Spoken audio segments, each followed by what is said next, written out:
Maklin Bike Shop is moving to Scandia, and here is another update. I will give you a tour. You can see some more walls built up around there. You can see them in the back.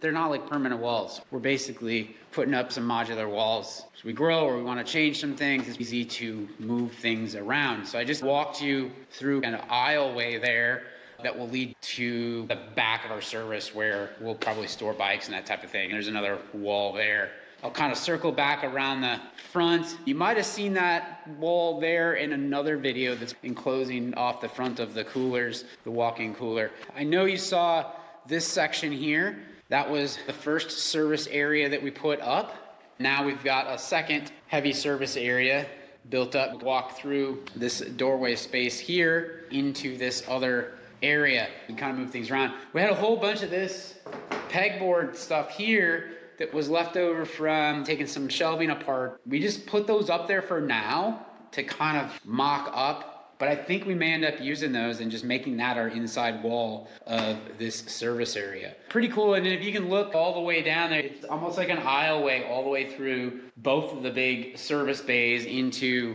the smaller section, all the way down to where we have access to some water. So, and then if you're looking out here into the store, this area will be kind of a walk up and people will be able to kind of come up here and talk to somebody in service or pick up housing and that type of thing. And we'll probably do some service work in this area, some minor stuff, that type of thing, whether it's fixing wheels or whatever that might be. We've got floor drain and water source there, so we've got some options to do things here. You can see the blue tape on the floor, so that's just marking off where we're going to have some workbenches. Should have some workbenches this week, and you can see behind me as I walk back here, that's the front of the store and that's the back. So maybe what I'll do is I'll come up here.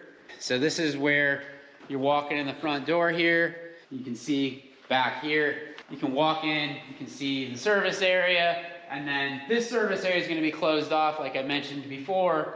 We got to keep service closed off so people can work. These new bikes, everything that we're working on now, there's a lot going on with some of this stuff. And you got to follow torque specs. You got to make sure things are torqued. You're bleeding brakes or cutting brake lines or, you know, doing fork service, shock service. You got to concentrate on what you're doing. So we got to have some heavy workstations that are closed off. So this behind me, this is not going to be a public space. So this is just going to be a wider doorway because we're going to run our service bikes back through here so we can store them back in here. One side for pickup, one for incoming. I've got an idea for this space here.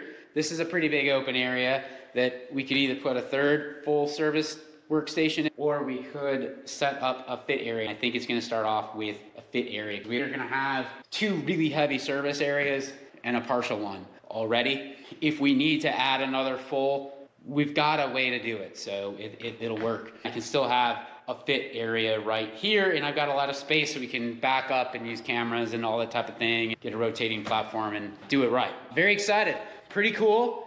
We're gonna have slat walls down this. I envision that we will probably put our helmets and shoes and some of that stuff all down the slat wall. And then if you notice, the shelves are off of these walls. Got this shelving all gone. This floor is actually picked up. The shelves are all gone. Lynn and our boys hauled all those downstairs to storage. We'll probably bring some of it back up to use, but we just want to clear it out and get the space cleared. They did that while I was building the walls. We got a ton of floor space, so much room for activities here. Very excited. So we'll be able to put bikes and probably be able to showcase some bikes and that type of thing over here. You can see we've kind of got some bikes parked just to, you know, some space. The last videos that you saw, there was an end cap here and a big end cap piece here.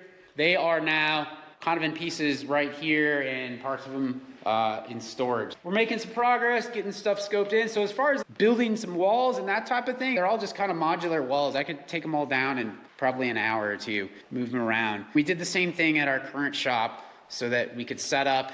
If we want to change something, it's pretty easy to do. Pretty excited about that. The next thing that we have to do is kind of go through here and mark out where stuff's going to go, have a plan for that, and see what kind of other space we're gonna need to come up with. We're gonna have our bike racks and stuff over here. More to come. Right now our timeline Our goal is to get in here in June. So we'll keep y'all posted. Follow along. If we don't make June, the backup plan is July. But we like the idea of June, and I think it can happen. We just don't want to disrupt our main season. But we're very excited to get in here because I think this is going to be very good for business as well, because we are just tapped out in space and capacity and kind of tripping over each other and bikes at the current location in Schaefer. Anyway, thanks for tuning in. Appreciate y'all following along.